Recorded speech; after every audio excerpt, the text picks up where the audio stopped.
Welcome to another episode of Leaving the Farm with Pat and Tammy. How's everybody doing? Everybody, being me, I guess, is good. How are you? Well, great. I hope everybody else is being as well. Tonight we've got quite a bit of things on the table here. I wanted to start out with a recent freed convict that was found guilty of murder 22 years ago. He spent 22 years behind bars.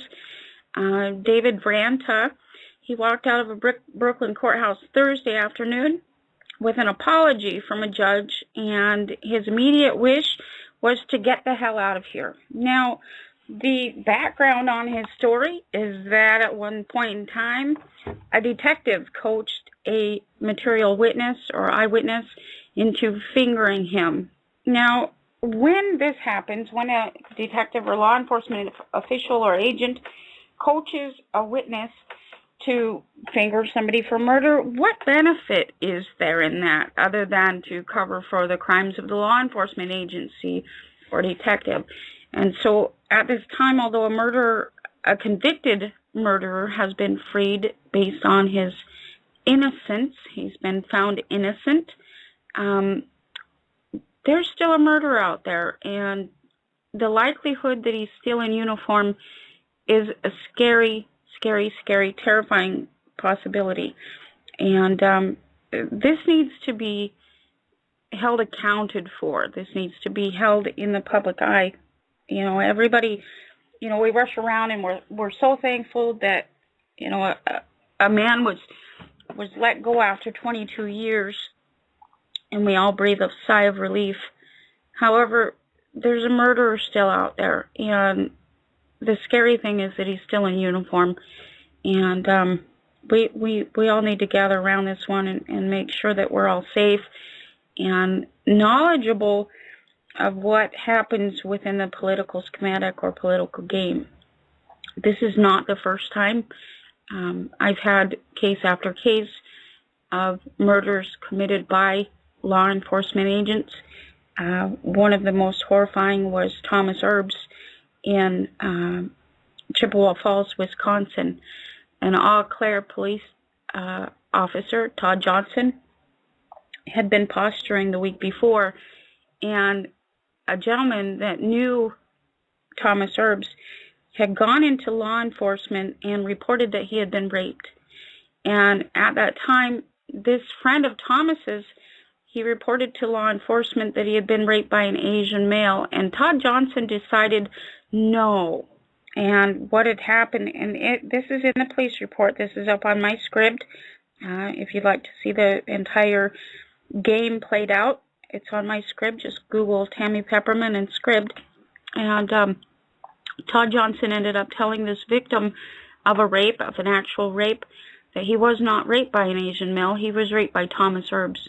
And the results of this throughout that week in action was that Thomas was found hanging in his dad's garage on Father's Day, 2009. And the rope was straight up and down the back of his neck, which is impossible for a suicide. There was no petechiae around the head, neck, face, mouth, eyes, or anywhere else on the body. And the indication was not that he had died of a suicide. When his dad contacted the medical examiner's office, verbally she said that her report and the police report did not match. However, she was transferred shortly thereafter, and so he never got the disparate report, of course. And when I was in that location in Chippewa Falls, we went out to, it's called a grotto, it's an outbuilding on his property, and the wooden beam that Thomas was left hanging on had burn marks where a rope was used to hang or hoist the body up, and it's a terrifying mess. And what everybody needs to realize is that they need to stop relying on law enforcement, FBI, CIA, and the courts, and start governing themselves, because this is happening every day. Thomas Herbs was a child. He was one of our children, and part of the most amazing aspect, when I was in Chippewa Falls, I was able to get to know Thomas, and by his personal effects and his writings and what he was doing. And he was actually teaching what we are teaching now as a child, and bringing people together religiously, culturally, language-wise, and arguing against the courts as they tried to criminalize him, a teenager. In his past, he was diagnosed as being sexually abused as a child, and that story in itself is quite disgusting. They never charged his mother for this. Again, on my script are various police reports, and one of them is when his mother, after Thomas had aged out and she no longer received child support, she was requiring him to pay her rent. And there was an altercation where she strangled him one night, and at that time he had called 911, and the police came out and did nothing to her. They asked Thomas to leave, or he was going to be arrested, even though in the police report she admitted that she had done this because he hadn't paid her rent. Thomas's mommy is still a teacher, a fourth grade special ed teacher in Eau Claire, Wisconsin, and absolutely. And this is what's happening. This is how they protect predators, and everybody needs to look into these things. Thomas's dad, Jeff, had attempted to restrain her. The family court judges would not allow him to get a restraining order against her to protect his son, even though the children were both diagnosed with being sexually abused. They went through psychotherapy and all these counseling things and everything else, and they never did anything to her. And at one point, she had run over Jeff, who's a disabled American, and never once did they grant him a restraining order to protect those kids. And this is policy, folks. This is how it works. This is eugenics, and it's a quiet war. This is low-intensity conflict. And again, the scariest part is that she's still teaching special ed in Eau Claire, Wisconsin. There's so much like that. I ran across an article, an 86-year-old woman, I think it was, who she heard an intruder, or she heard somebody, in the backyard. For the first time ever, she picked up a handgun and shot it like a warning shot out the window, and then, terrified, she went across her backyard to her sister's house and was shot dead by a cop that happened to be there. He just happened to be there. That's really kind of eye-opening, They don't come for anything else. I mean, he was there that quickly. It doesn't say that she even called for assistance. Absolutely, and this predation is going on every day. It wasn't only a couple months ago that a woman reported a prowler in her backyard, and when law enforcement got there, they arrested a sheriff deputy. And the prowler was, of course, casing homes, and this was played down in the media, of course, where it appeared like he was just mentally incompetent. However, he has not been released from the force, and no other action has been taken. And so everybody needs to really watch out for each other. If you see law enforcement or any other agent on foot in your neighborhood, please react accordingly. Make sure that your neighbors and their children are safe. Now, these are trying times here, and we need to take care of each other as best we can and watch out for each other. It's definitely a different paradigm to actually realize. I mean, the audio of what you experience pretty much lays it out. They're there. These entities are commercial privateers. That's what their interest is. So they're out there generating some method of enduring or revenue garnering, however they can. There's no law to them. Absolutely. To rely on them is to put your hands into the criminal hands. Absolutely, and the action of privateering is granted by letter of marque. This letter of marque is a business license offered by any kind of government, including a pseudo-government, allowing privateers to capture vessels and bring them in front of admiralty courts for condemnation and sale.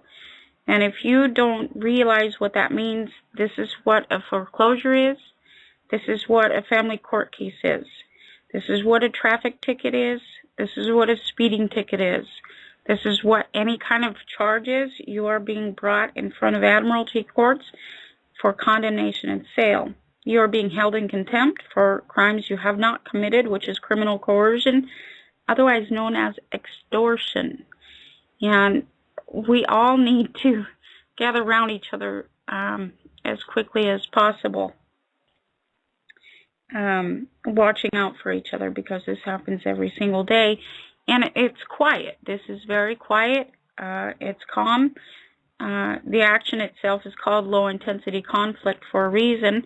You do not realize that you are a victim of war. You do not realize that you are in the war.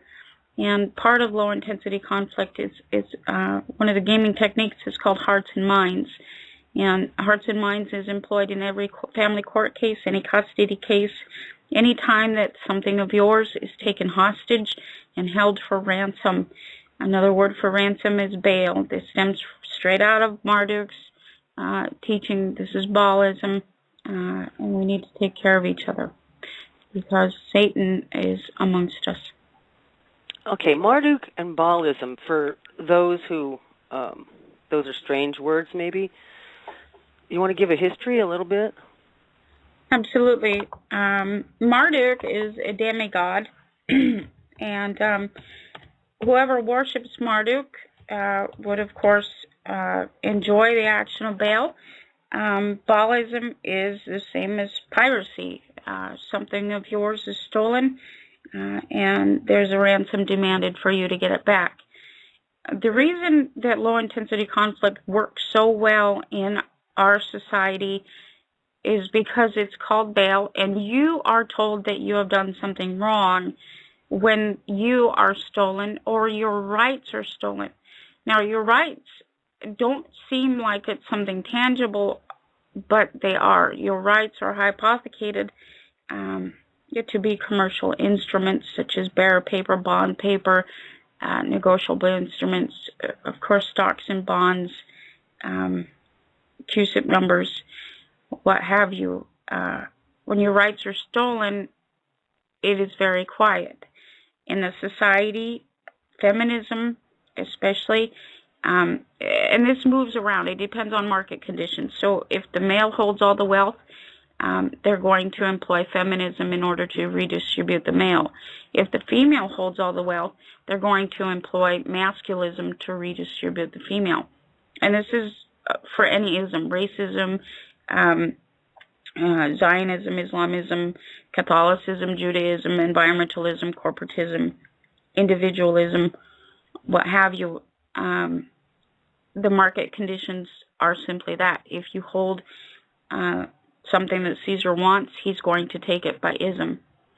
And what we're involved in now specifically is the action of feminism.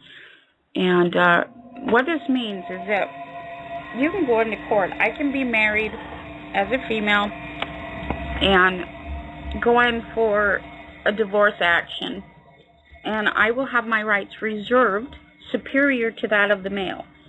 What this means is that I have presumptive full custody of the children, although we share the children. And they will put in place various red tape mechanisms. You need to prove your parentage. You need to prove that you're the father. You need to prove that you're a good father. You need to prove that you're not abusive. And they do this by interpleader action. And this is handed out by Westminster statutes, which is actually the bankruptcy code. And what we're dealing with is capitalism. You are the human head, capit. And this is the way that revenue is generated. So I can go into court, and I'm already on the right foot.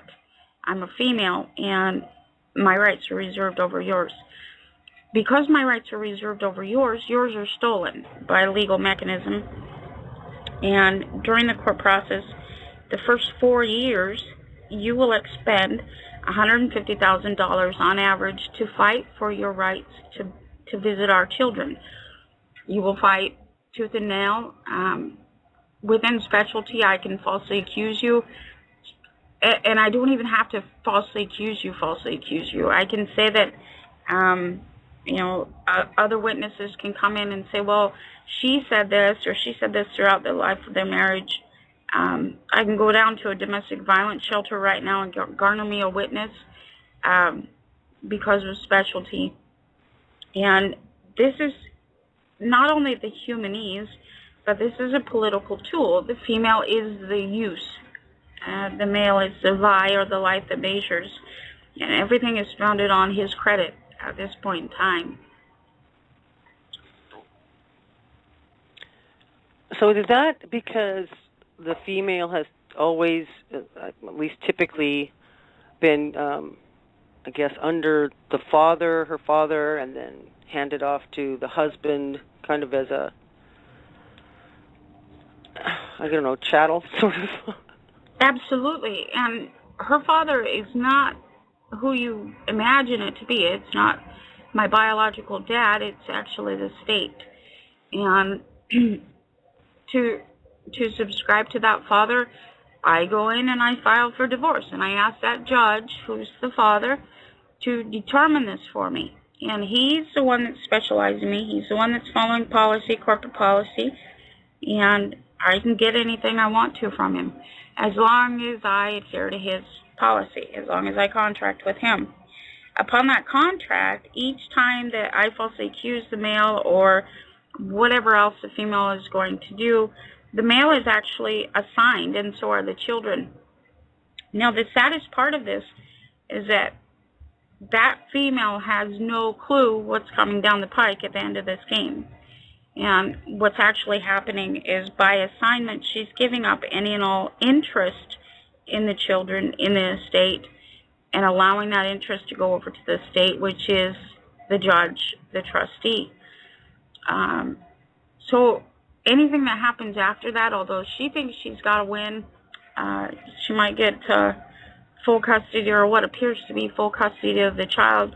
She has no idea, because here you have the school gets involved, which is a principal agent and principal agent games. The school will try to take the kids off of her and enter her into the chute. In divorce situations where mom is the single parent, the children are automatically medicated for ADD or ADHD, not because the children actually are ADD or ADHD, but because this generates revenue into the local municipality, again, through the ICD-9, ICD-10, which is the International Classification of Diseases and Disorders. Now, back to the ability of the specialized female to falsely accuse the male. If I falsely accuse him of abuse or child sexual abuse, which is one of the most common themes, the child is diagnosed as sexually abused, or the child is diagnosed as child abuse. That also goes in line with the International Classification of Diseases and Disorders, the ICD-10, ICD-9. And what this is each diagnosis, this is generating revenue into the local municipality. Mom's not receiving any of this, but the children now are product. This is what the usufruct is. The female is the use, and the fruit of the use, or derivatives off of the use, is called usufruct. Now, this is in line with the first and second welfare theorem. And in the first and second welfare theorem, children are defined as pollution. Pollution. I don't know how else to say that other than garbage. Pollution. And these children are maintained within the realms of human trafficking. They are being held hostage by court process and kept away from their fathers.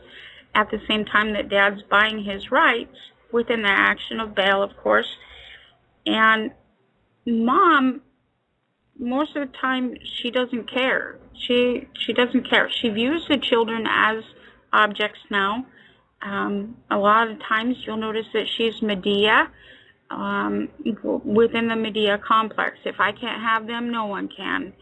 And one of the most twisted aspects of this is that Medea was written about somewhere around the time of, I think it was 153 BC by Euripides. He wrote a play called Medea, and it described the female who kills her children to get back at the male.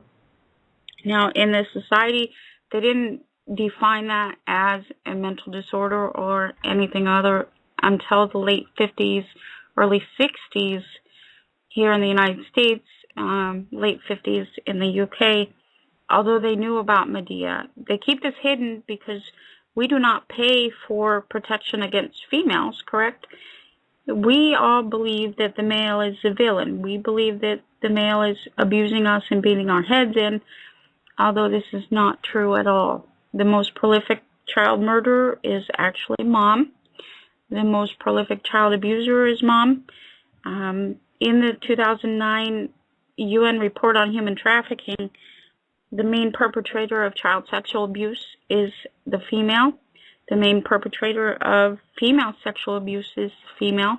And the main perpetrator of male slave labor is the female. And this is how it's maintained, by court process, through legal mechanism and feminism specifically. And all of this is, to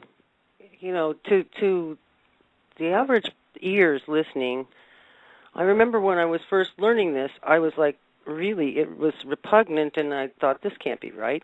But the odd thing is, the more you read and look at the true statistics, I mean, just today, reading up on Nancy Schaefer and the various sidebar videos about mothers who killed their children, it was, and torture and all of that. It's just shocking and overwhelming, particularly if you're a mother. You cannot fathom this. So all of this is basically just sort of swept under the carpet, or one dynamic story will hit the news media and churn for, a month or something, and you think that that's an aberrant thing. Right. But like that, this is where I couldn't, we do see some women actually, going through process of prosecution and all that, and shown as, Kate, whatever, Anthony, that thing. So right. Where did that fit in? Well, and that made her, that entire case, from the back channel or back side of everything else, Jeff was still alive when that case was occurring, and there were several others. No, Jeff. Keith Lowe.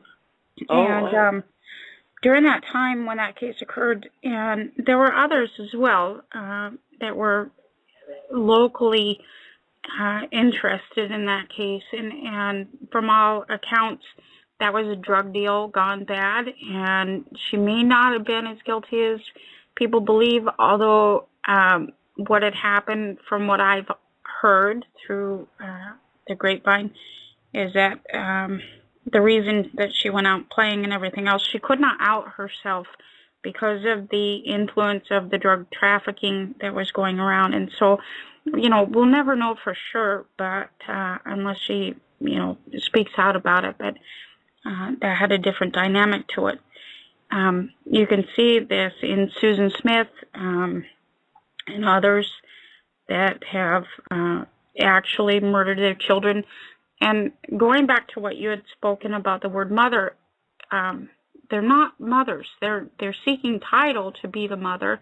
However, any entity that can view a human being as an object is a psychopath. They have no human empathy.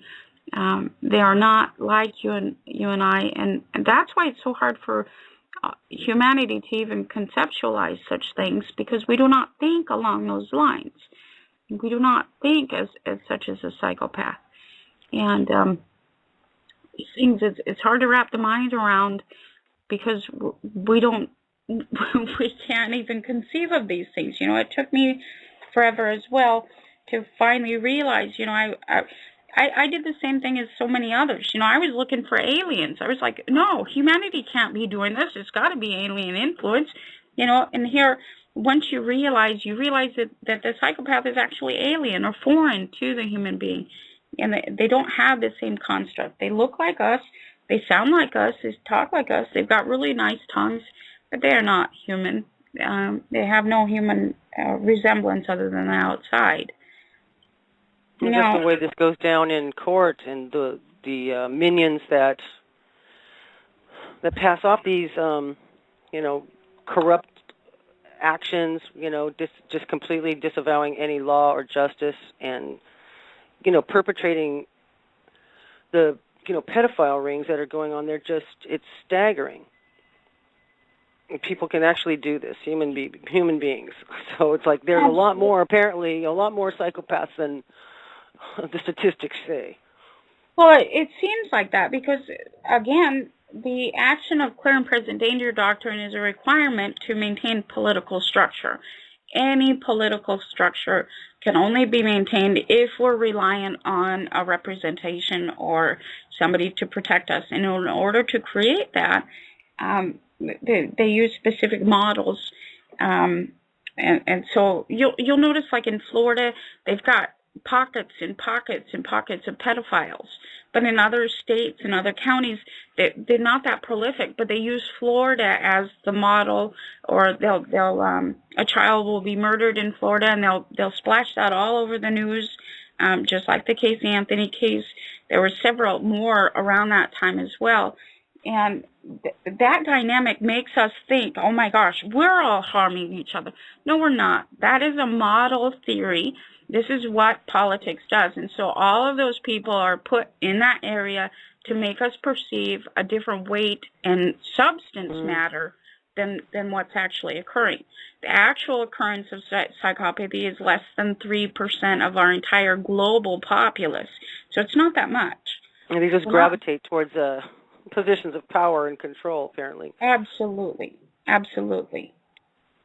Well, media actually amplifies anything anyway. When you're, they're very selective on what they put out there. They churn it and continually, put it on a loop, so it's you feel unsafe all the time because all they're showing you is these incidents and stuff. And so it seems a lot more prevalent, which is why we all lock doors and things like that now. Absolutely, and that's the greatest ease of divide and conquer. We're viewing this magic box that's telling us we're all harming each other and killing each other, and this goes all the way back to the Bible. This goes all the way back to Exodus. This a judge comes down from a hill and tells everybody, you're all killing each other and stealing each other's wives and asses. Well, what do? We react. That's the premise of clear and present danger doctrine. Oh my God, we are?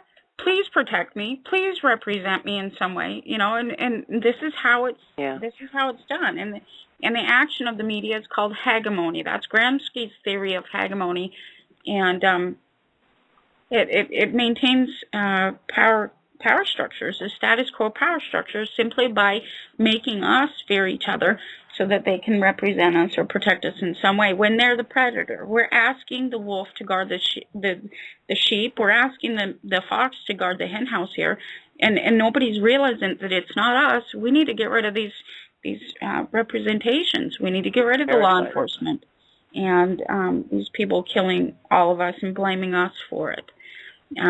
That goes directly back to Nancy. Nancy was our sister. We were all doing this together, and we've been doing this for a long time now.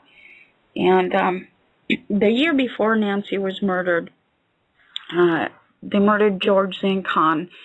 George was a psychologist at the University of Georgia. Nancy was in Georgia. She was a former U.S. senator. And George was teaching compulsive behavior. Why do you feel compelled to do what you do? Why are you urged to go why is the store set up the way it is? Why is the milk in the back of the store? Because you're going to feel compelled to buy all sorts of things until you get to the milk, but you really only needed milk or bread. Statutes are statements of compulsion, and when George was teaching this, he was stepping on a lot of toes, and it was in the spring of 2009 when George was murdered. They blamed him for offing his ex-wife and her best friend or something like this, and then they said he ran up into the Georgia mountains, buried himself, and then shot himself in the head. Now, the profiles on suicide, actual suicide rates vary, but the actual profile is that the suicidal individual will go and hide. They will remove themselves from the home so that their family does not.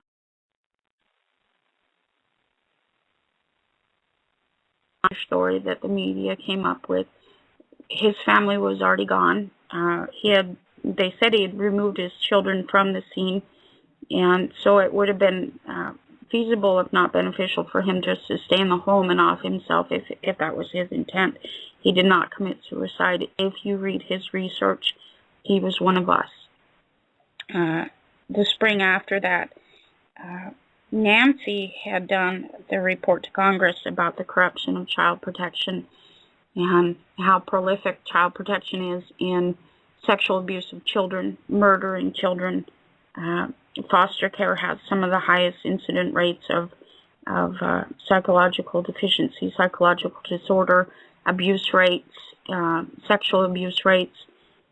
They're astronomical, and Nancy had done that report to Congress.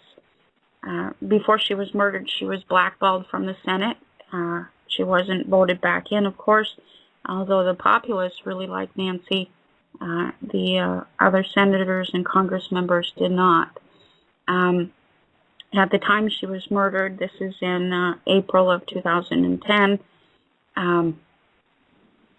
the media reported that her husband shot her in the head and then shot himself in the head because he had cancer. It was only a few weeks later when they said, oops, he never had cancer, although they never offered another reason for her death. We know for a fact that she was murdered. Nancy was to appear on the Alex Jones show. She had a book. Absolutely. And it was supposed to be published, but it did not get published. And that's what a lot of... there's another woman who was interviewed on this who she was, I guess, talking to regularly. And everyone's convinced that this was murder. Absolutely. And she was to appear with another client, family. I'm not going to speak the name tonight.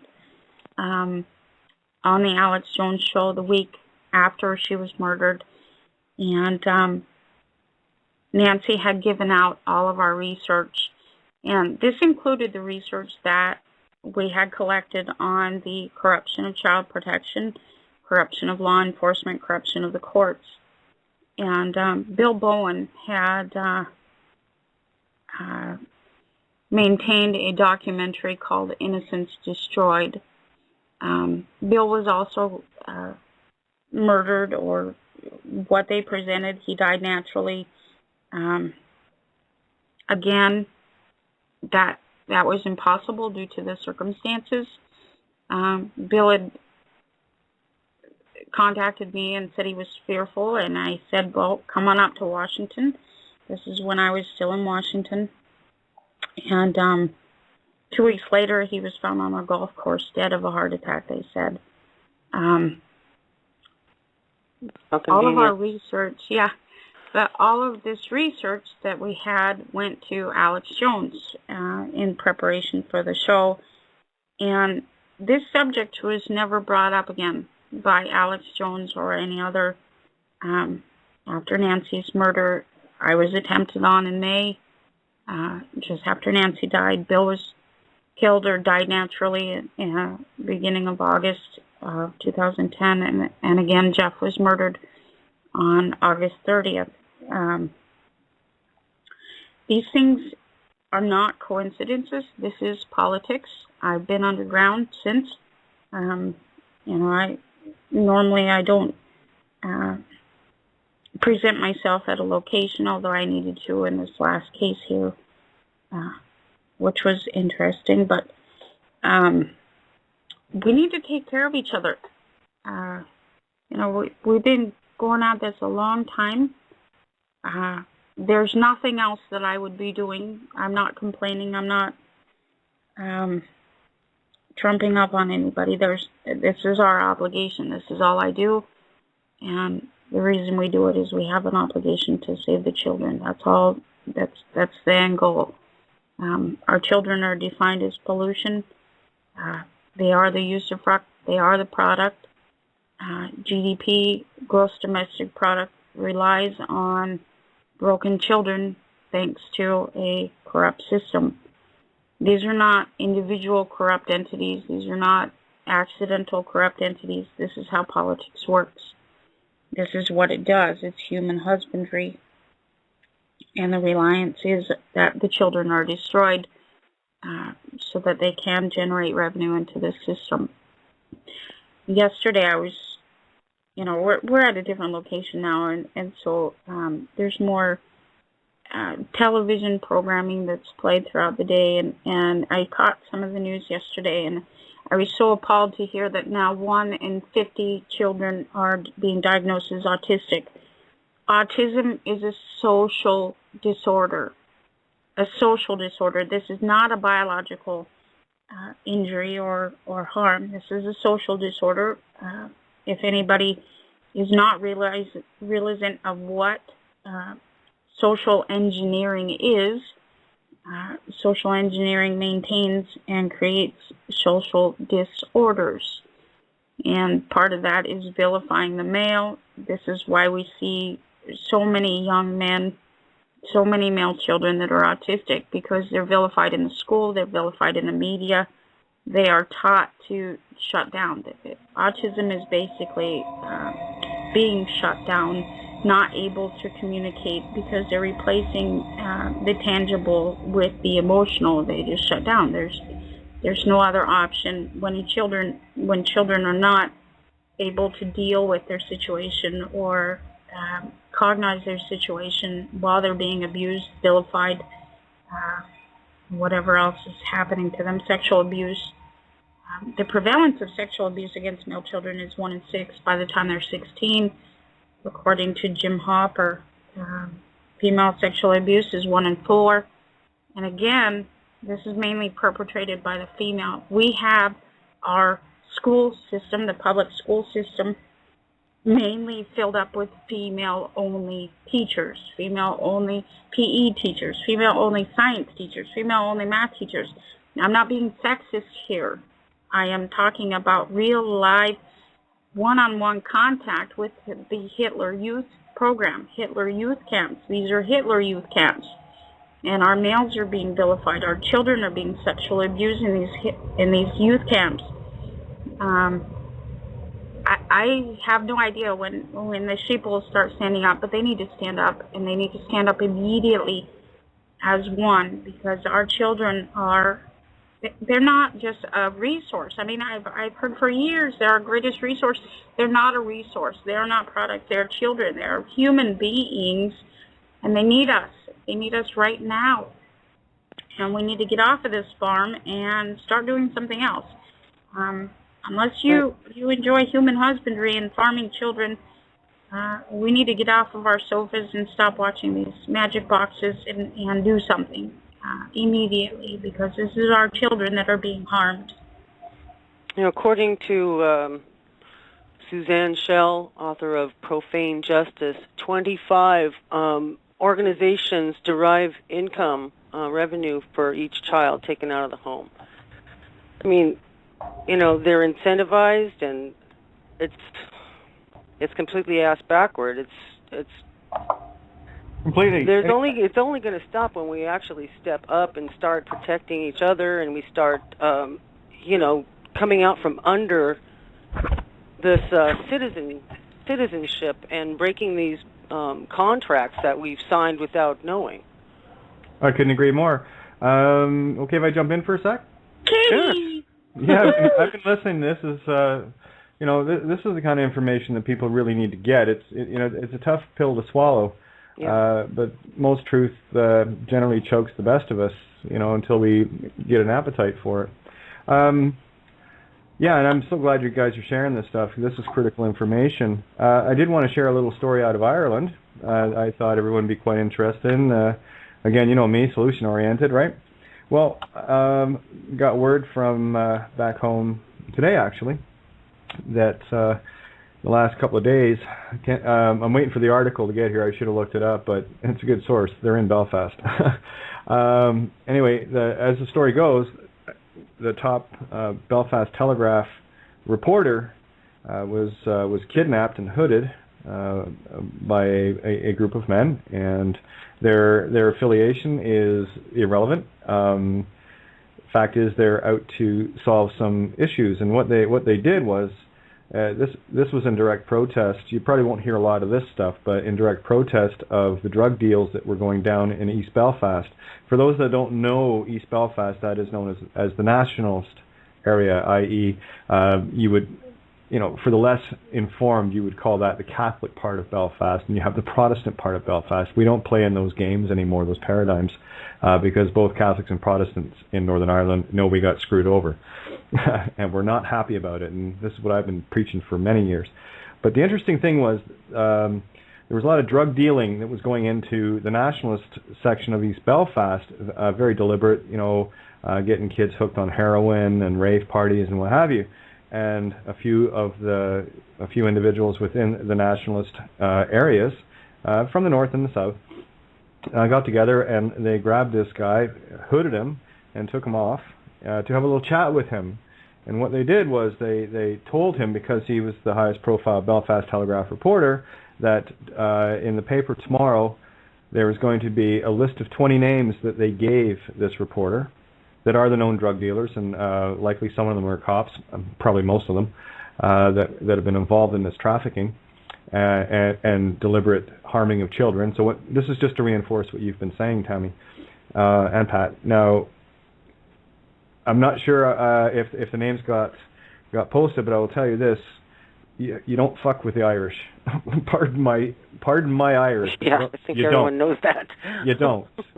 When you push us too far, we'll have a pint with anyone any day of the week. But if you piss in my Guinness, you've got something to deal with, and that's basically the attitude. And what they've done is they've taken it into their own hands, and they said to this individual, said, "We got you once off the street, and if this doesn't happen, we'll get you twice off the street, and you won't be alive after we get you the second time." So, and this is how the Irish do business. When we've had enough, this is how we do business. And what that immediately told me was, we're sick and tired of the media lies and the cover-ups for the cops and for all the rest of these human traffickers. And that's all they are, human traffickers. Yeah. Which is probably, well, to me, that's the most hedonistic thing you could be, is trading in the life of another. And I'm just letting people know, the shit has hit the fan, and this is not a small ordeal. This is a big waving flag to the media, to let the reporters of, paper media, radio, news media, that you are now, because you uphold the lies of your masters for a little piece of paper at the end of the week, you are open season. Absolutely, and so are the children.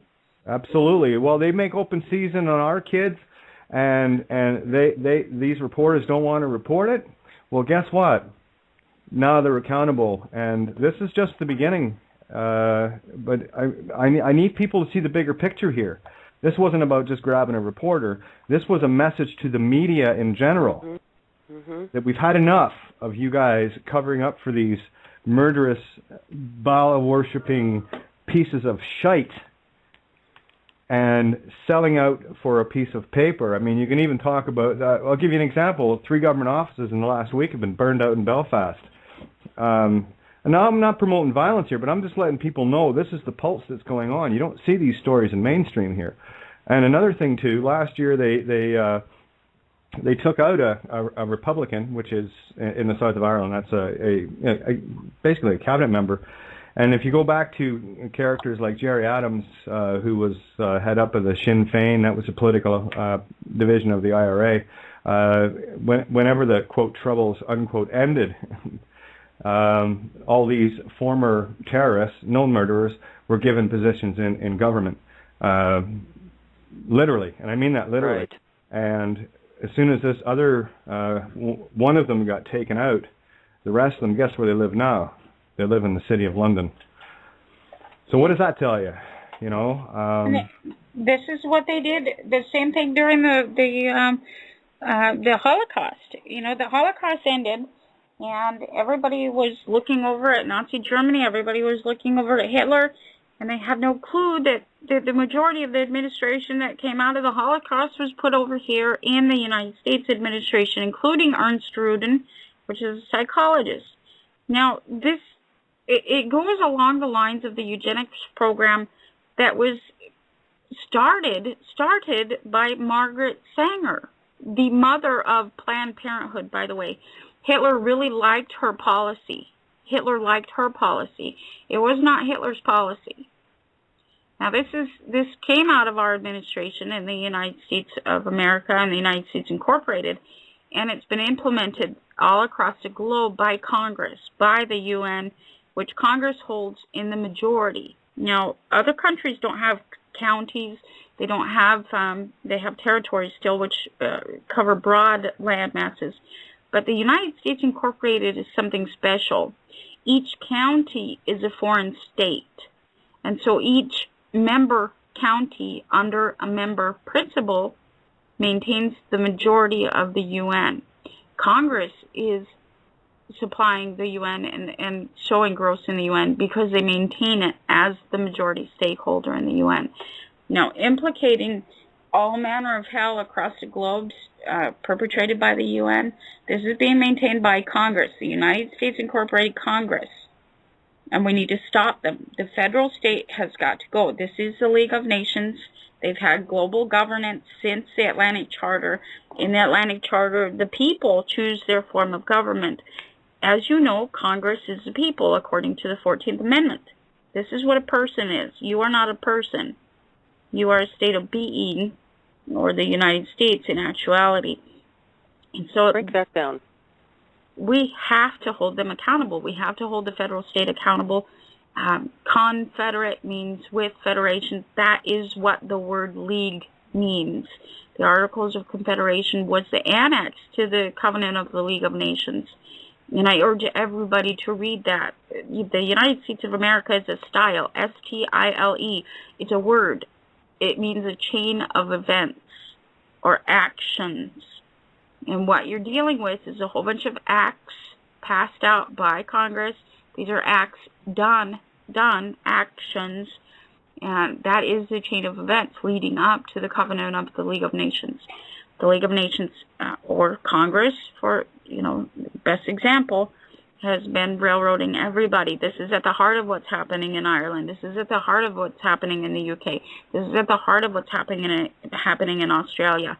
The stolen generations in Australia. This was perpetrated by Congress. The stolen generations in Canada. You've got so many child trafficking schematics that are maintained by politics. This is not you and I. This is not the average citizen that's doing this.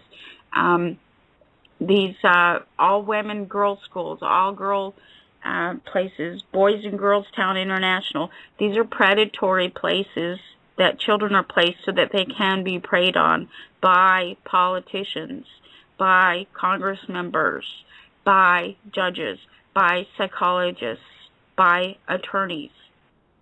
This is happening across the globe, and it's engineered and maintained by the League of Nations, which is the United States Incorporated Congress. Which, by the way, accountable. All falls under the umbrella of psychopathic. Okay, and yeah. I just needed to let you know that I've got the board open here, and I have to get off and do my webinar.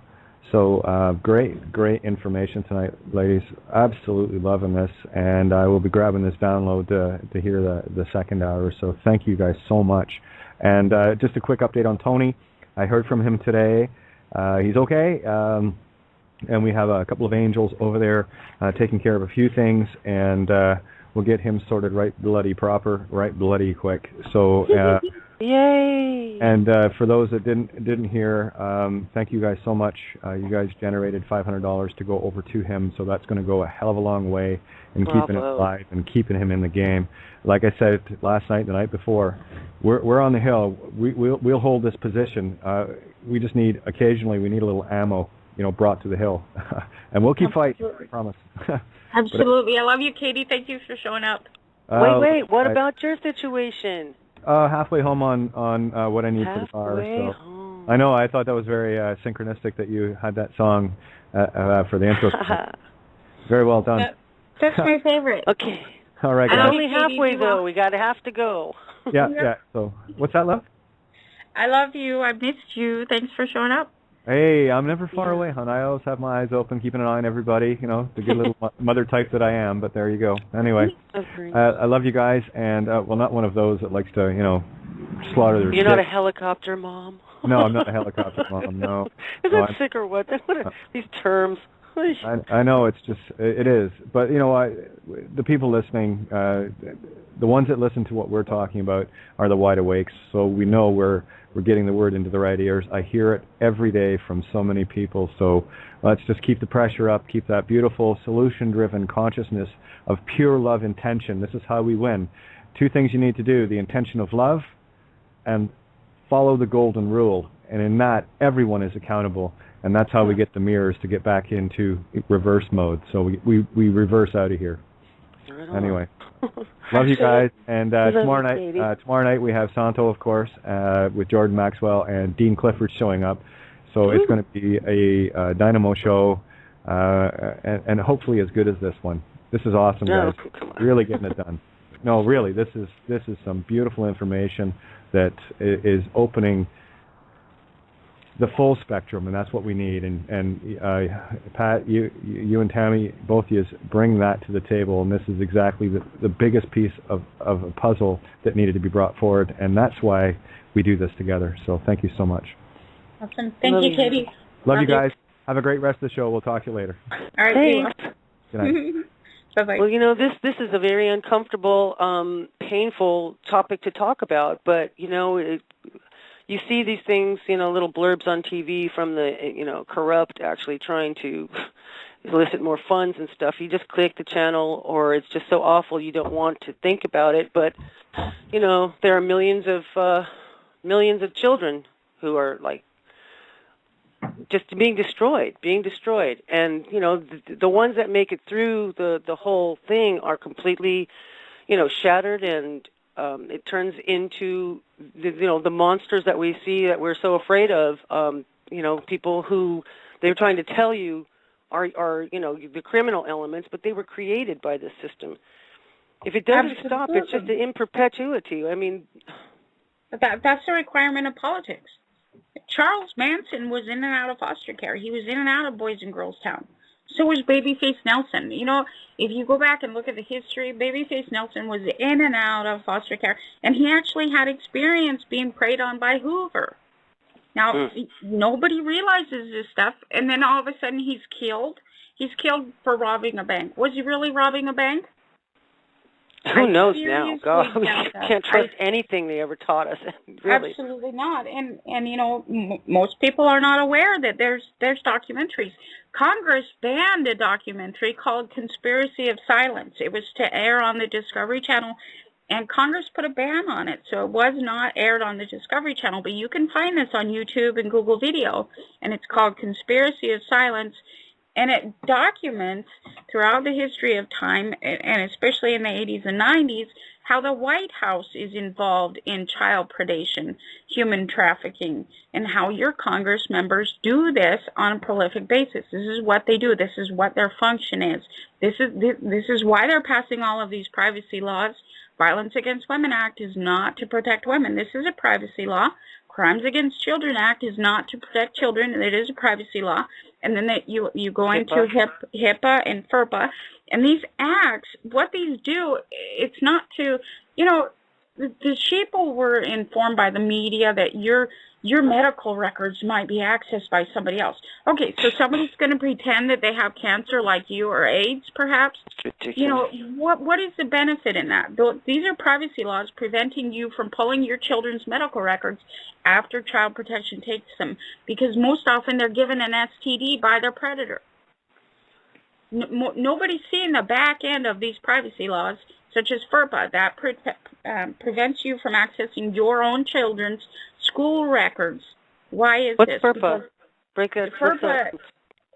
I can't remember the acronym. I'll have to look it up in a little bit. But federal something.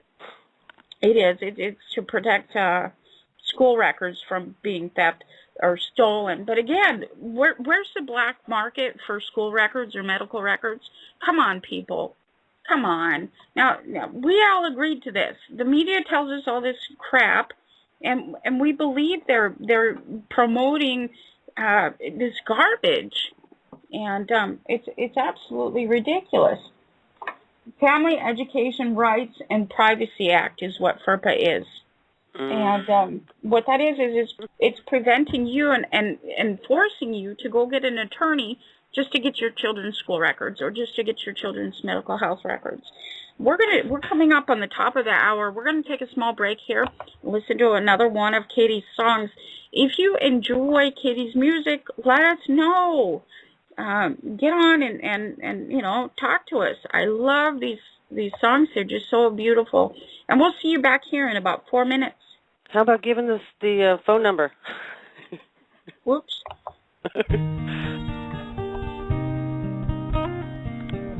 Guest call in 661-467-2401. I've never seen before my eyes this dream. I've never known what makes this child to see. Like tears from a mountain pouring gently to the sea, a curiosity. Will you dare to touch my soul? Is love so frail that we can't hope to be more than we are, more than our hearts can see? And if for any reason on this field of broken dreams we stand to lose it all, then for you, yes, I do it willingly. If this is our moment, captured in time, always to sustain, for lost in your eyes I find are the only means to remain. Searching relentlessly, just like a cloud, she chases the rain. We'll stand here firm, 'cause we are an island protected by love on this field of broken dreams.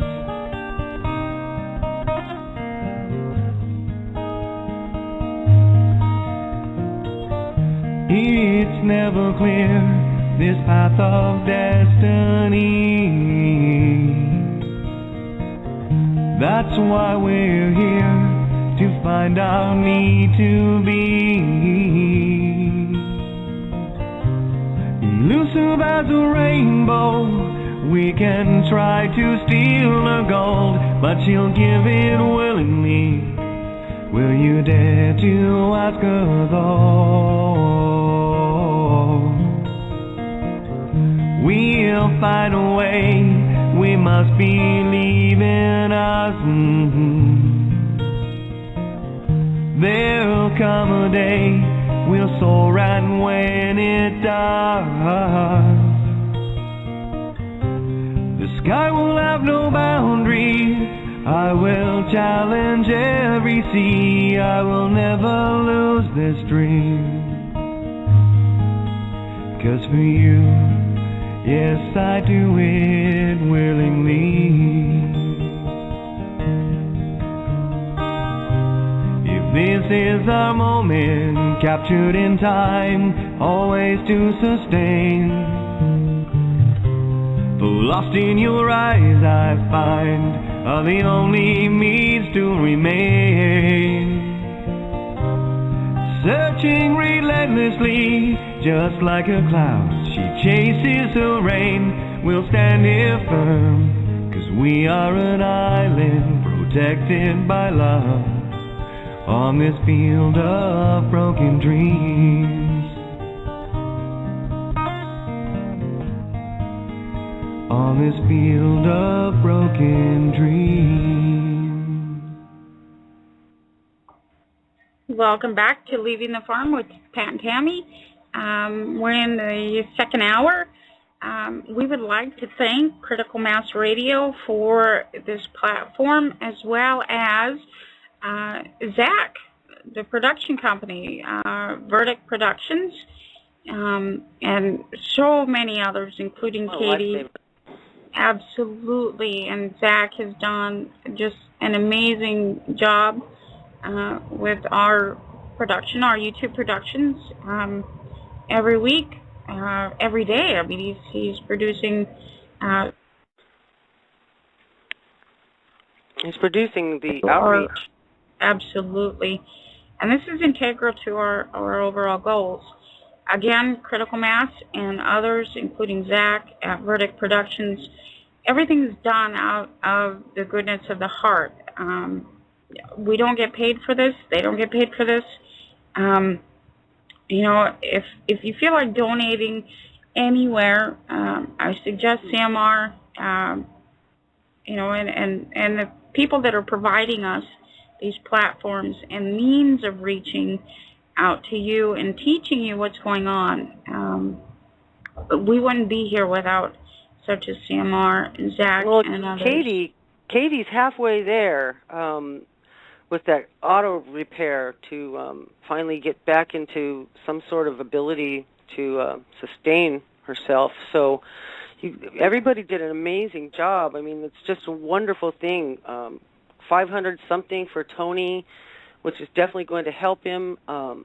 You know, these are kind of ongoing issues, but these emergency step-ups are just fantastic to see that people are actually, you know, throwing in. And it is a way for you to, you know, help where maybe you can't do certain things, you know, or be as, you know, out there as Katie is or Tony. But it's certainly appreciated. And, you know, I just know, just hearing Katie's voice today, from yesterday to today, there's a relief there that wasn't there, and that makes me really happy. But if you want to continue and throw in, you know, just 1 or 5, you know, make the load light and spread it around. There's a lot of people listening. The PayPal address for Katie is coleman.victoria@gmail.com. And you can choose to send through the gift method, which won't cause any charges. See, Tony is, you would go to awakeconsciousawareness.com. That's a website, and there's a donate button there for Tony. So that would get to them both. And the most beautiful thing is that if you go to Tony's site as well, you'll find that you can get a free copy of his ebook. And it's amazing. Yes, it is. Blueprints for Cosmic Consciousness. And he never asked for donations. However, it took him a lot of time to do that book, and I'll ask on his behalf, although, you know, I'll probably hear it later, but it's just a nice thing. So back to what we were talking about, we started speaking about Conspiracy of Silence, the documentary that was banned by Congress back in the early 90s. And you can still find copies of TV Guide with the listing in it, where it was to be on the Discovery Channel, and Congress put a stop to that because Congress is the one it's talking about. And this was also reported by many others, but one of the most interesting reporters on the subject wrote the Franklin scandal, and that was Nick Bryant. And it was only a few years ago when Nick Bryant was he was on a radio station. He was pushing his book, Franklin Scandal, when he was arrested during the show by the FBI to silence him. And so many others this has happened to. You know, we start to find a voice, and all of a sudden in comes the FBI and the Federal Bureau of Investigation. Now, if nobody heard the first hour of the show, the League of Nations is the federal state. The FBI is its law enforcement, and it maintains secrecy, privacy under various privacy laws, Crimes Against Children Act, Violence Against Women Act, HIPAA, FERPA, and it is not enforcing law as you know it. It is enforcing their law and their privacy acts to maintain under the action of human trafficking brought to you by the federal state. They are the entity that's human trafficking.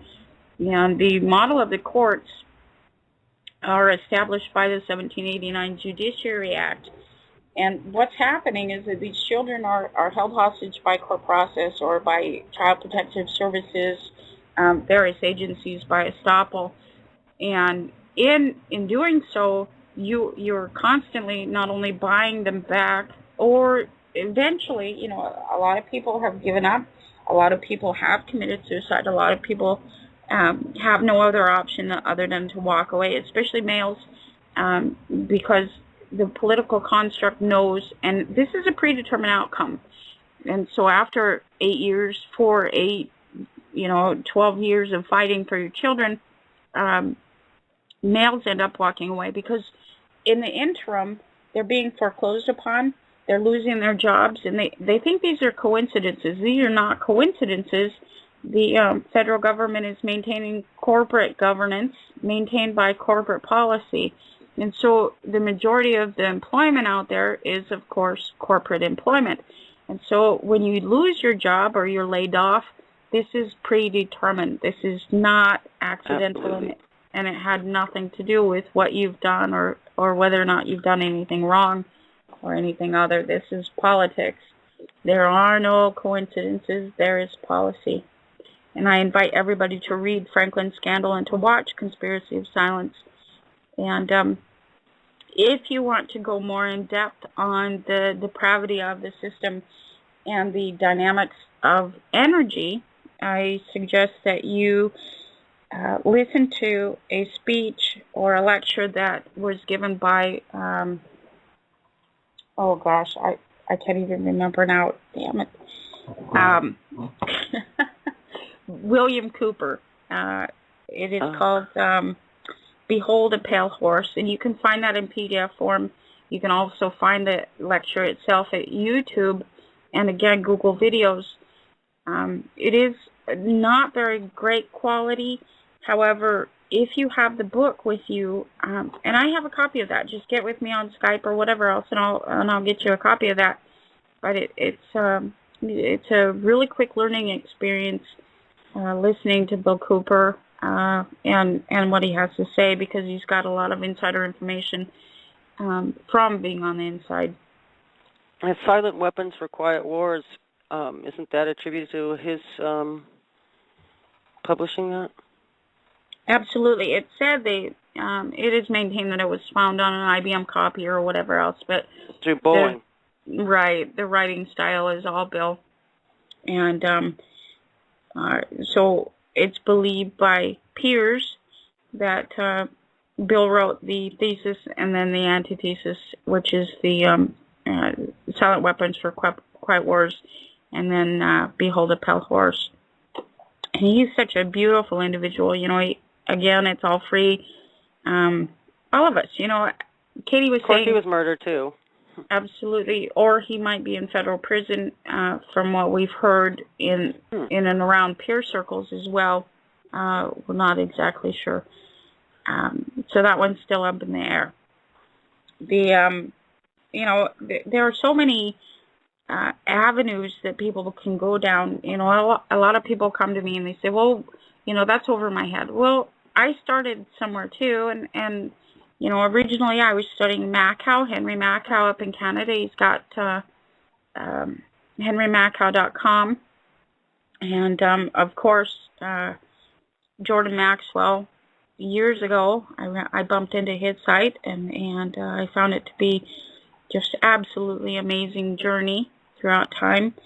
Walter Burien, he has actually a documentary called The Biggest Game in Town, and I urge everyone who's not fully convinced yet that this is corporate policy to look into what Walter Burien has exposed through the CAFR reports, which are the comprehensive annual financial reports of each county, and you will see where the money streams are going, and that there's a lot of missing money, that's being pilfered by the not just on a national level.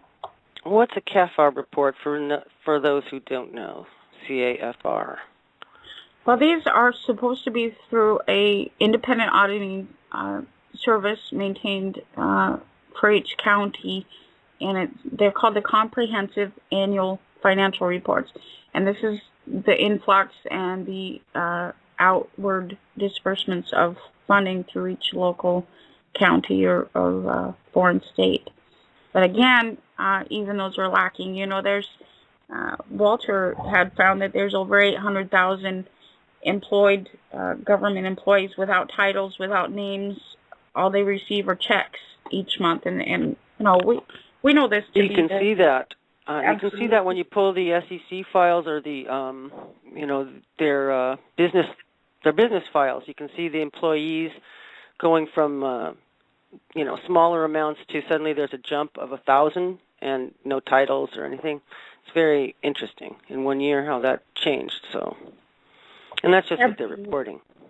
Absolutely. And these nameless, departmentless individuals, we run into them a lot. They create and maintain dissent. They show up in various groups and perpetrate whisper campaigning in order to divide and conquer. And so far, so good, knock on wood. We don't have to deal with much of that. We've had to deal with some Judas, but nothing in comparison to what it used to be. And so I find a lot of hope in this. As I've gone forward the last 13 years or so, at first it was like being bound in chains, and I felt that my hands were tied. But we've come a long way, baby. and well, that was what we saw too. In the recent escapades of the privateers, every time they were trying to that one Chaplot judge was trying to retaliate with unlawful attacks on the on living people who were completely within the law. We saw that when we started faxing and making calls to these actors, that suddenly it would go silent, that their little threats wouldn't come to fruition. And that's where it just seems like when these cockroaches aren't in the darkness anymore, when public interest starts to be shown, and the light and the heat to clean up some of these things, I just think that is really a very powerful tool, and we need to really amplify this.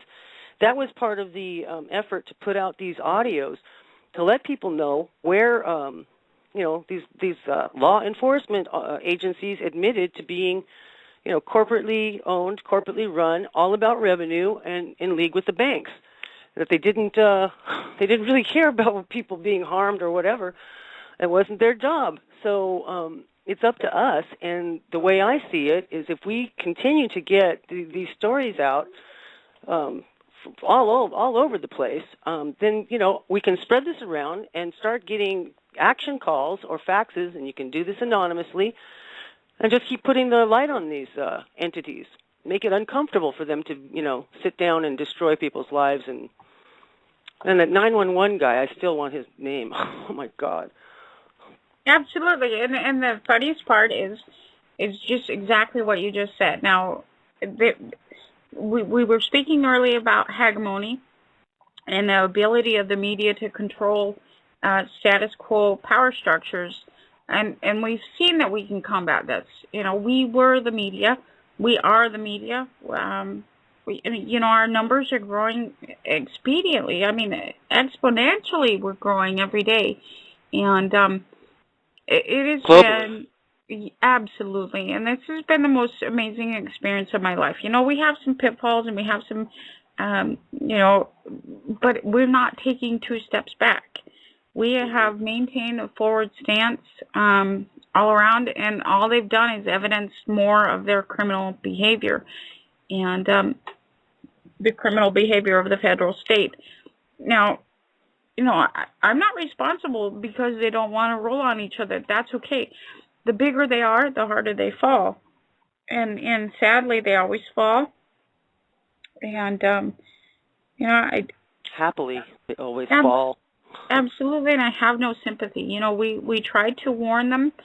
We tried to get the innocent out of the line of fire, and we continue to do so. We were telling the clerk, well, you're going to be the fall guy, and these little lesser known political minions, they're always the fall guy, and we tried our best to warn them, and now no holds barred, and I don't have any sympathy because they chose to stay in that game for various reasons. And for those who haven't followed through, this isn't the end, correct? Absolutely not. No. By next week, they get another surprise here. The reason that we were evicted without notice and without any order or handed anything was because we tapped on their insurance. And no, absolutely not. I know that a lot of people are assuming and presuming things that actually are not there. Especially with the blame and shame of the male counterpart that was involved in this case. The funniest thing is that this relies on, and we were speaking about this in the beginning of the show as well, feminism and the ability of the female to contract with the state. Now, at no time have I contracted, and at no time would I even contemplate such a thing, asking the other father for protection. And this is what's pissed them off. They were suddenly blindsided by the inability to divide and conquer. And this case stems from not a foreclosure. This case stems from a child custody case and an ex-wife who's actually in administrative capacity. And so there's a lot of protection and feminism at play. And no, it's definitely not over. And personally, I feel really bad for those that are, about to befall the accountability of all of their actions. We've still got the United States District Court in play here. There's been no action maintained on the motion that's involved. They're about to default. And, these are the requirements of court. You just don't sit on something. It's definitely not over. It's actually quite an interesting thing. Absolutely. Watch this spot. Absolutely. You can see it. It's been a circus in that area. In South Bend, it's been a circus. They've been maintaining under clear and present danger doctrine. How many people the other day were evicted out of an apartment complex, and they went after this guy? Well, he's been terrorized for the last 4 or 5 years in that area in South Bend, Indiana, and so there's a lot of individuals that are coming out of the woodwork, and it's been an interesting journey, and they have no idea what's coming down the pike, and I am actually giddy and excited, such as a child, to be a part of this and watching this as it happens and unfolds. Yeah, it's been an eye-opening lesson for me to watch everything that goes on in the cases that come through the Skype room, and it's just unbelievable to see how the executor and the forgiveness and the equitable estoppel, it's, like in a probation case, they just stop. They try to fake a person out. They try to, they try to fake someone who's been on probation for years and years after they put those documents in to lure them back in, to get them to acquiesce, to, dangle the bail, to get them to step into their clown courts, putting off that, year and a day, and then, all of the postings stop. Right. It's just kind of miraculous. Absolutely. And we disappear out of their system when we dissent to being posted. Post office, in one incident, he went into the post office and was going to return the P.O. box key, and they couldn't find his name. He just disappeared out of their system. But this is after the we call it the E4 letter that went to the Postal Inspector General, and notifying them that there has been mistaken identity. That's not an accident. Mistaken. You have wrongfully taken my identity, and you continue to hypothecate it. And after the E4 letter was mailed out, he disappeared out of their system, which is a great thing. This is in dissent to the 1794 Treaty of Amity, Commerce, and Navigation, where the United States was posted or mailed, basically, in order to offset the bankruptcy the first time that Congress went through. And it has been an interesting journey. And that individual that you're talking about is the one in Illinois, correct? I think so. Yeah. And he's either such that a beautiful or soul. Indiana. Yeah, Illinois, and he's such a beautiful soul, and we're doing great. We're coming forward in leaps and bounds, and these little setbacks. I mean, this is nothing in comparison to, other things that are going on. We were speaking about Conspiracy of Silence, Boys and Girls Town International, and how they prey on children. An eviction is nothing in comparison to what they're doing with the babies, and we need to get the babies out of this system. How do mothers, fathers get their babies out of that system? What's one of the first things that they can do? They need to stop claiming title. Part of what we're dealing with, according to the 1794 Treaty of Amity, Commerce, and Navigation, is the aspect of posting. If you go to 18 U.S.C. 1342, subsection, you will find that you're being criminalized as a felon for assuming and using a fiction or asking to be addressed by a fiction. The last name is the fiction. The first and middle name are not a fiction. In American culture and society, the first and middle name are one. They don't indicate a tribe or anything other. They're actually just a name. And that is called the proper name. That's a praenomen. And in 18 U.S.C. 1342, if you use anything other than the proper name and ask to be identified or addressed by or assume the fictional name, you are a felon. You're posting your own bond. And that's the whole concept of postal mail. This is what it is. So each time you send a letter to somebody else addressed to a fiction, they're assuming the use of that fiction on the other end. And nobody is realizing that canceled stamp on the outside of that envelope is a form of hypothecation. That is a negotiable instrument. And that's one of the major things, one of the major ways that people are being held as prisoners here on the farm. And so you need to divest yourself of using that fiction and start using the proper name and being identified as the proper name. Second is drop your titles: mother, father, sister, teacher, doctor, whatever else. These titles are what's holding you hostage on the farm, because underneath these titles you are getting licensed, you are underwriting these insurance programs. You are the underwriter. And if you look up in Black's Law Dictionary what Lloyd's of London is, It's a conglomerate of merchants and underwriters. You are that underwriter. Every time you go into court, every time you sign a contract, every time you apply for a license, you are the underwriter on that insurance. Insurance. You are the surety. Only a natural person can be a surety. Now, that's another title. If you are claiming that you are a person, individual, mother, father, and subscribing to any rights or benefits under this system, you are subscribing to that system. And those titles are what's holding you hostage. Divest yourself of all that possesses you is what Jesus said, and he meant that. Have no title. Stop claiming and subscribing to those things, because that's how you are held hostage. I know who you are. You know who I am. And in each other's presence, we don't reference each other.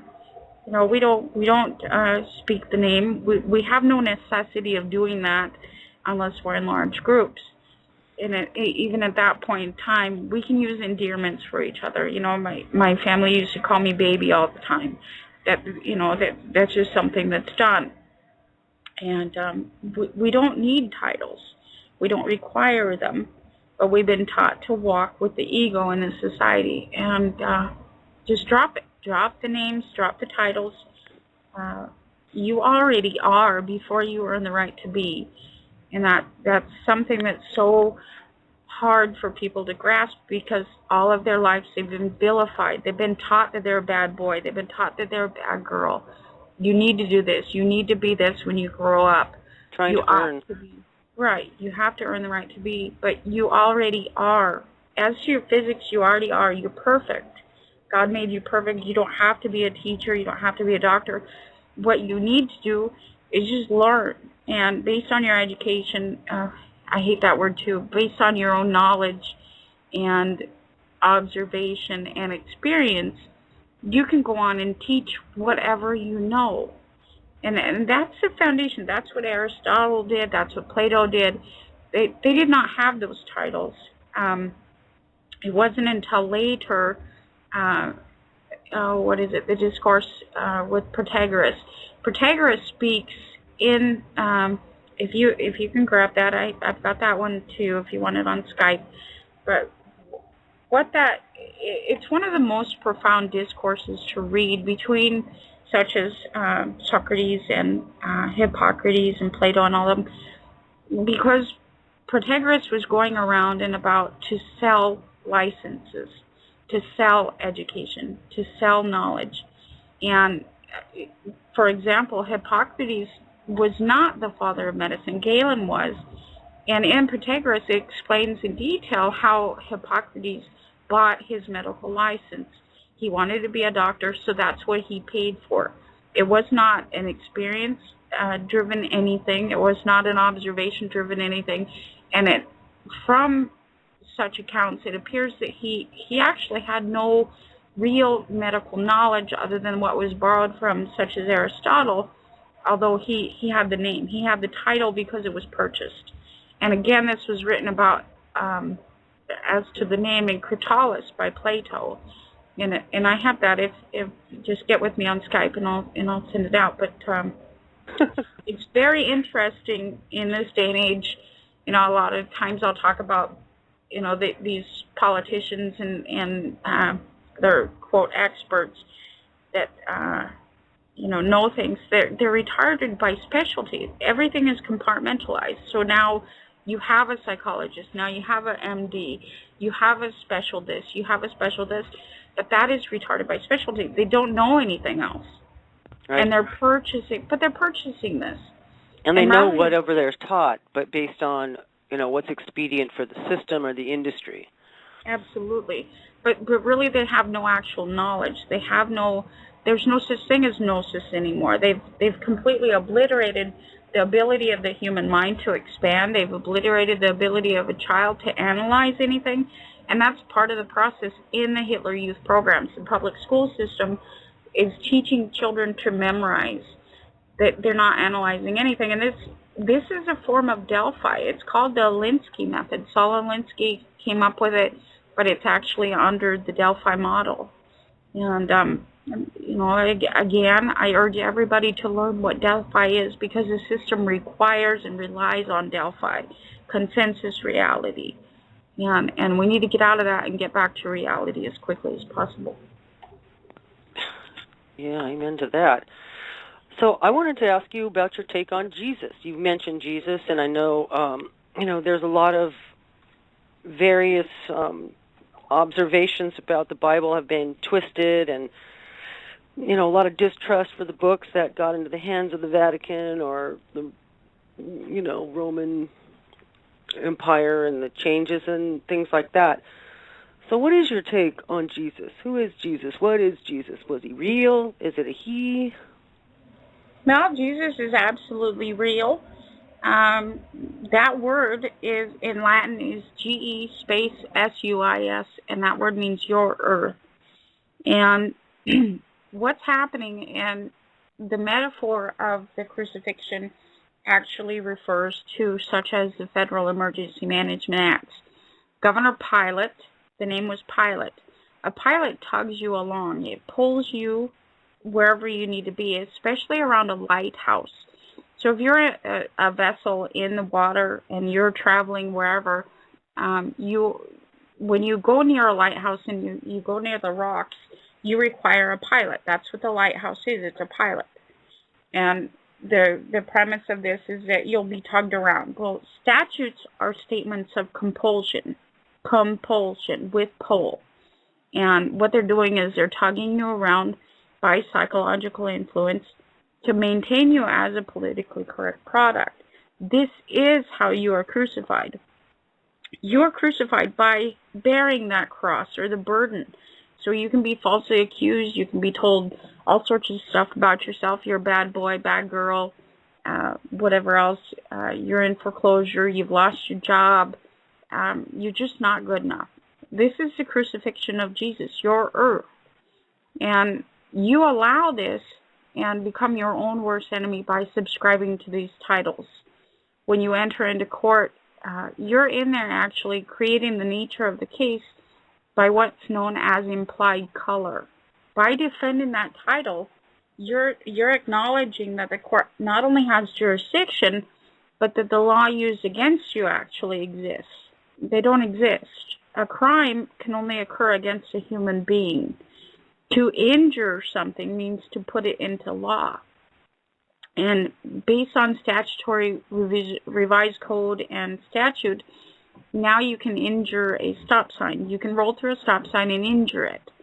And going back again to these damn privacy laws, the Violence Against Women Act does not protect me, does not protect you, Pat, as a female. What it does is it preys on us, and we can only be injured now. Before the Violence Against Women Act that Joseph Biden implicated as a senator, I could be harmed. I could be assaulted, and the person who assaulted me would get time.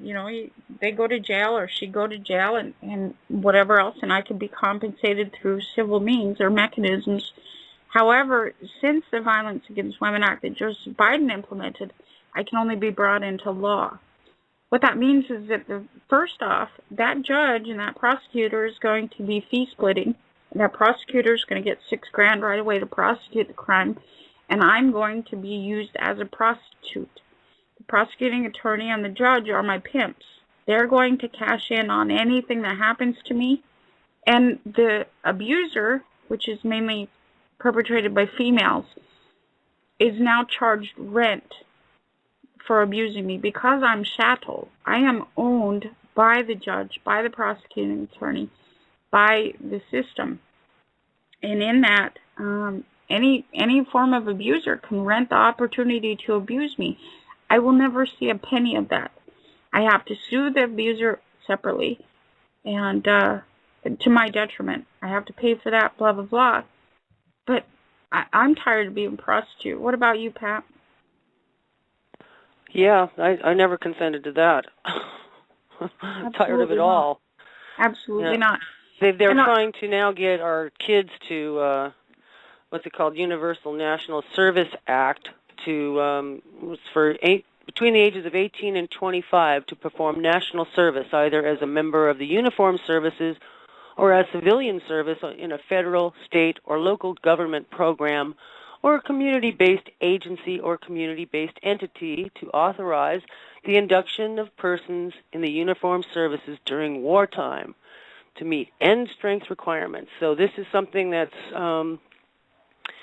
House Resolution 748, and so it looks like the brown shirts. Hitler Youth. Child poaching. This is child poaching. They're poaching our children. And PETA screams about poaching whales. We scream out if they're poaching seals because seals are so cute. What about the babies? They're being poached. Boy Scouts, Girl Scouts, the military. I remember when my oldest was 12, she came home with all sorts of information and pamphlets from the National Guard, Navy, Marines. Oh yeah, Army. they were inundated in school right after. Well, my eldest one I just said, "Oh my God, throw that shit away." Throw that Absolutely, shit away. but 12 years old, they were trying to poach my child. You know, yeah, they're aggressive. This is wrong. You know, and not only are they poaching our children, where are our children going? Okay, right now in Israel, the UN, maintained by Congress, is implicating a war on Palestinian and Israeli communities. They're doing this to codify the entire Middle East, and they've been doing this Iraq, Iran, Afghanistan. And part of this codification is ownership by attorneys, ownership by Congress, ownership by corporate governance. And what's happening is they'll go in and they'll say, well, oh, gee, your house or these houses are not up to code. We need to bulldoze them and then sell them back to the same people they just stole them from by maintaining what looks like a peacekeeping mission. It looks peaceful. Well, on the flip side, they're also stealing their children through Child Protective Services and blaming each other. If you go anywhere, you can Google any amount of Israeli children or Palestinian children, and you'll find that these children are said to be being kidnapped by Israeli or Israel or wherever else. However, they're being maintained in child protective custody. And this is what they do. They make us believe that it's each other that's perpetrating these wars upon ourselves and each other. They get us to fight each other. Our children die killing their children, and their children die because our children are killing them. And this is, enough is enough. And the reason for that is all revenue. It's all just funded. It's banks just continually just sucking the life force out of human beings, stealing resources. Another way to plant their flag. Absolutely. And that flag that you're patriotic to, that the average, quote, American citizen is patriotic to, is the British East Indian Trading Corporation flag. The American flag, the United States of American flag, is the British East Indian Trading Corporation flag. You are being captured by pirates.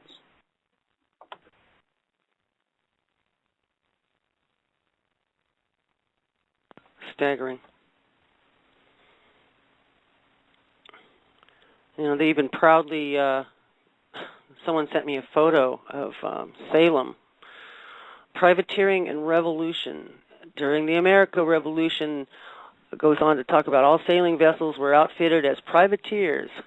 And it's just, they go on and, you know, try to talk about it like it was a great thing. Because Absolutely. They want us to believe it's over. Right, and to separate the mind, you know. But what most aren't even realizing of is that the annex to the League of Nations Covenant was the Articles of Confederation.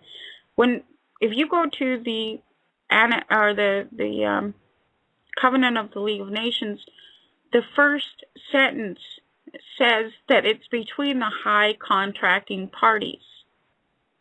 High contracting parties. They're on the high sea.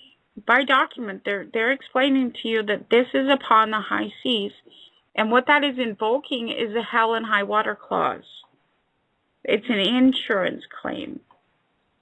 This is what Congress is doing. This is what this is. This is the action of privateering. It's always been the action of piracy. It's just, guys, you know, here you walk around on your roads and streets and everything's all gridded off for you, but this landmass is floating on France's water. It's a dock. It's a dry dock on France's water.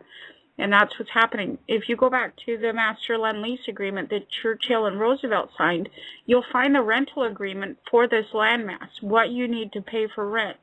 You'll find it again in the Bretton Woods agreements. Capitalization is how you pay that rent. You are capit. You are the human head. That means that you're being held like cattle. You are on the cattle drive. You are the cow. You are the one that's producing. Just because you're not milked or whatever else doesn't mean you're not product. You are milked, actually. Absolutely, yeah. It's just absolutely disgusting. It's the 80-20. In fact, I think it's even worse than that. I was just thinking, over your lifetime, if you actually were to tally up all of the fines, fees, taxes, all of the, left, right, and center bullshit, you probably would have, 10% of what you've ever earned, and all of that still is in a devaluating fiat Federal Reserve note. I mean, so it's just incredible. The Pareto principle, I think, it might be 90-10 now. Absolutely, it varies. And we have a surprise guest tonight, too. We've got Bo on this last 15 minutes. How you doing, Bo? Okay. Good. How's everybody?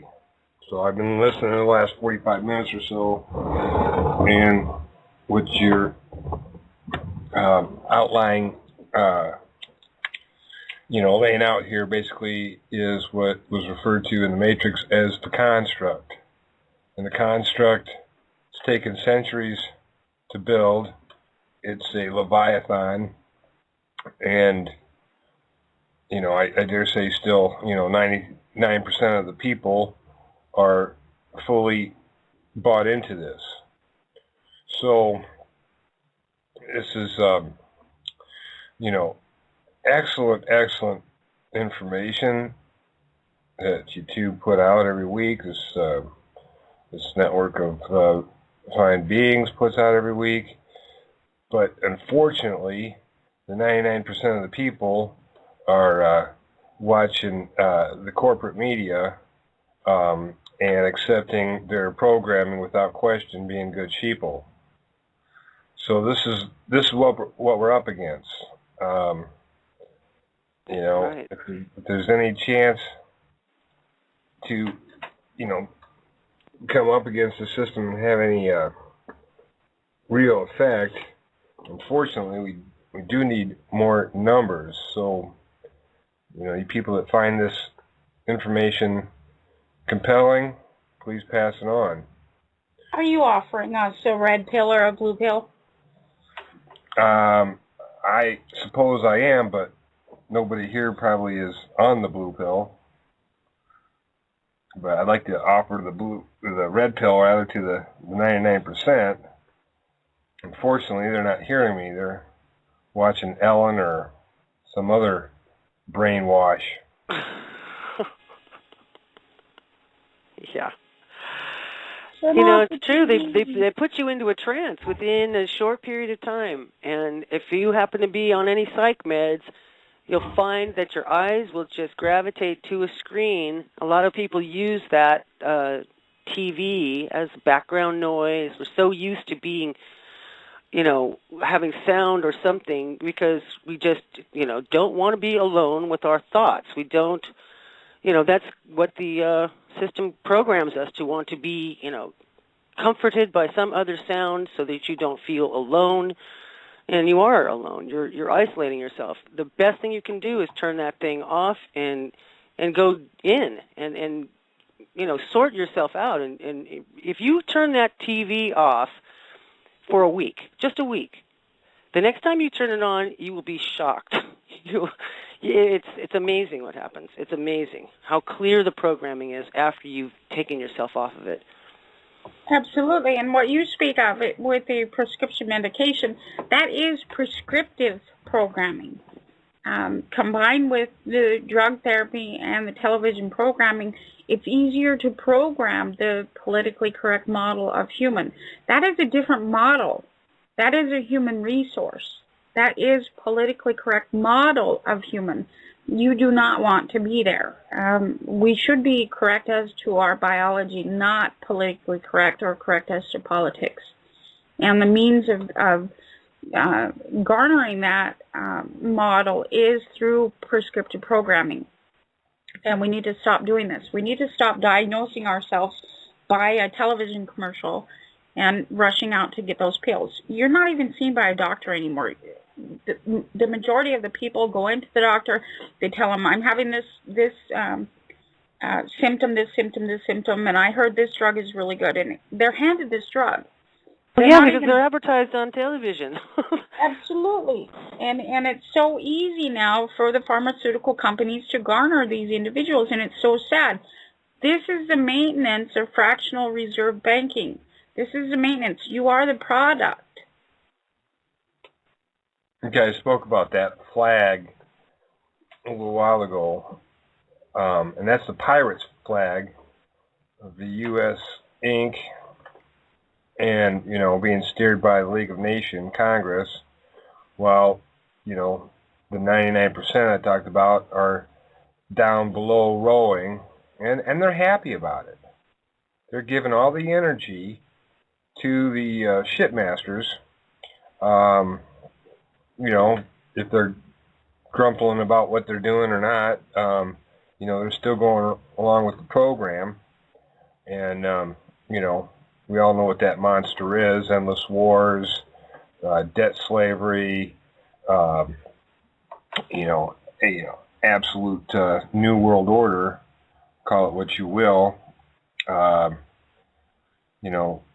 They are what they are, and they're ship captains, they're ship steerers, and unfortunately, we still have the 99%, or so we're led to believe that the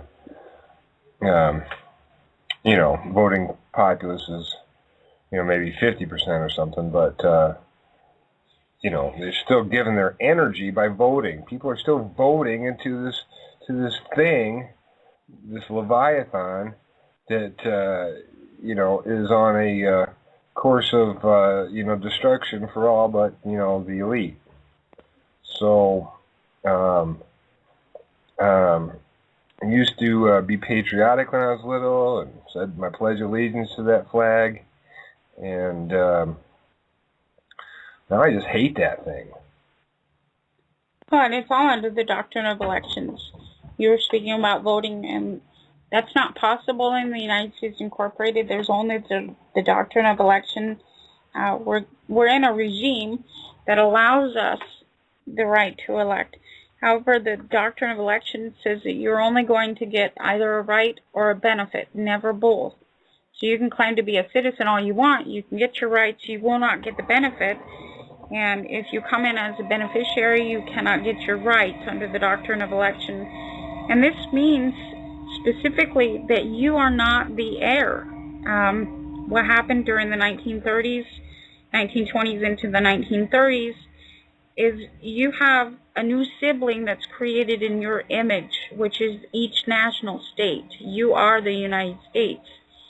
And when they came in 1802 with the Indemnification Convention, they began the movement of maintaining states that are representative of you, the United States, but in the physical form. And they are not the heir. They are successors. You can only have a corporate body that can succeed something, but they are not the heir. And what we're doing here by allowing the South to come forward, allowing the United States to finally realize who it is, not what it is. It is not a thing. It is a state of being. It is who.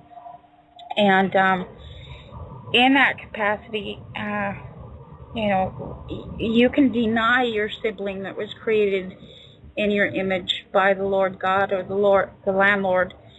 And I know that I offend a lot of people by going against the Lord God or the landlord. But if you go to 1 Corinthians 6, Jesus clearly maintains that you can only fornicate by giving your body over to the Lord God. You can only fornicate.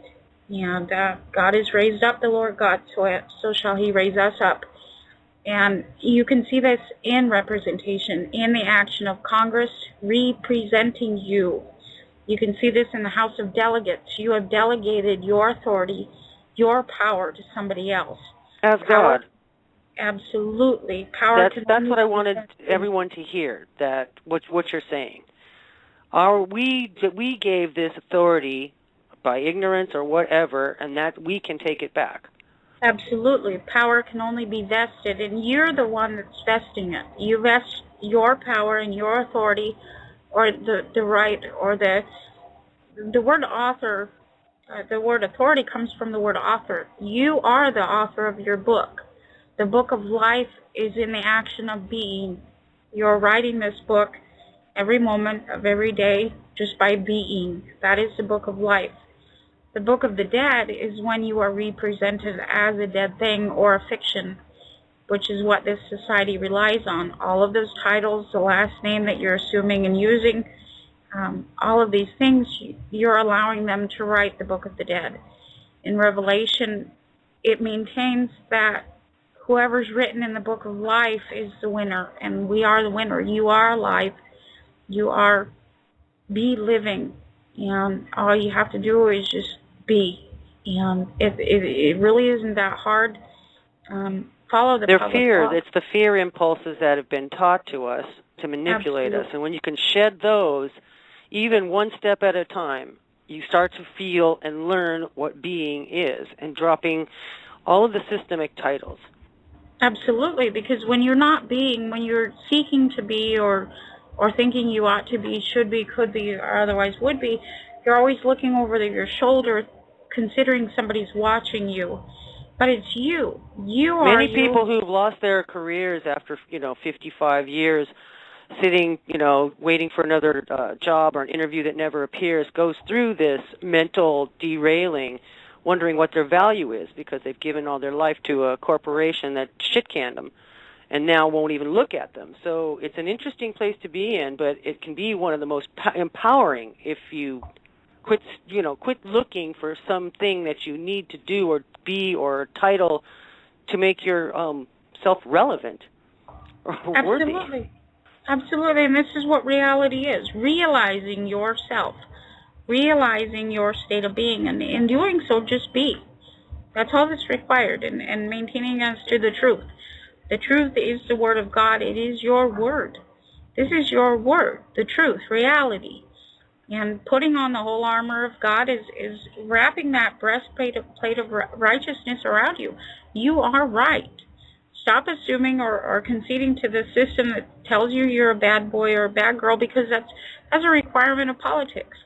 And the helmet of salvation against the fiery darts of the evil. Absolutely. Those ideas in your mind that take you out of your being. Absolutely. And we're only up against principalities, principles. Principalities, come on, it doesn't even exist. This is color of law, color of authority, color of the guise or illusion of something. You're imagining this thing, and you're allowing it to have a nature by defending the title when you go into court, or when you acknowledge the IRS as something other than an agency by estoppel, or when you acknowledge CPS as something other than an agency by estoppel.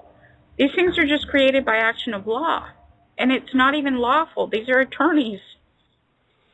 Well, to Bo's point, the media has such a grip on people. A lot of times they're just going there because their life sucks so badly, having given up all their dreams and thoughts of creativity that they had when they were young, that now after they get through a day, they just turn on the tube and, enjoy what they think is life, some manufactured thing. Okay, so all this media has everyone's ears, but we outnumber them, and that's what, the Syncrenicity YouTube channel for Leaving the Farm and for all the other shows is basically a place where we were trying to get the stories out, get people action and attention, and spread the news virally that way. So Syncrenicity YouTube channel, check it out. And, of course, Bo and Rocco on Freedom Slips, Wednesday, 7 to 10. I'm gonna throw out two movies that are from basically the big corporation, but a lot of truth in two movies that I would recommend seeing is Order of Chaos.